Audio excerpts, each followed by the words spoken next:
লোভ লোভ সংবরণ করা আমার জন্য ডিফিকাল্ট ছিল। মানুষরূপীও অনেক ভূত দেখি আর কি। জাহিদ ভাই কেমন কাজ করতে তো ভালোই লাগে এবং কাজ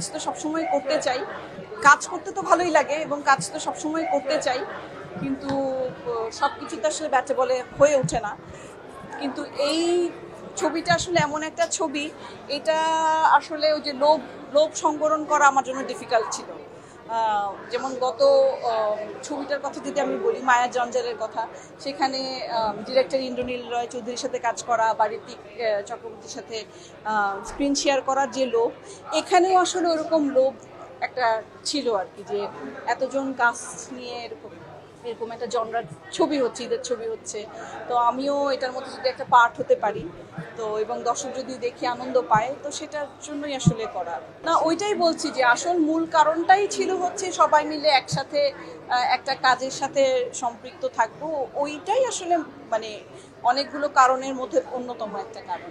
আমি ভূত ৩, এইটুকুর বাইরে আসলে আর কিছু বলতে পারছি। এখন এটা আসলে খুব মেটাফরিক একটা প্রশ্ন আর কি, যে আপনি আসলে ভূত বলতে কি বলতে চাচ্ছেন, আসল ভূত নাকি? আমরা তো আসলে অনেক সময় মানুষরূপীও অনেক ভূত দেখি আর কি। জাহিদ ভাই কেমন জাহিদ ভাইয়ের কোনো পরিবর্তন নাই,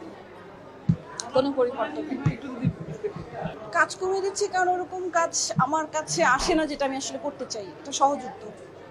আমাকে যেসব কাজে দেখছেন সেসব কাজগুলোতে আমি করতে চাই, তার বাইরে অনেক কাজ আছে যেটা আমি করতে চাই না।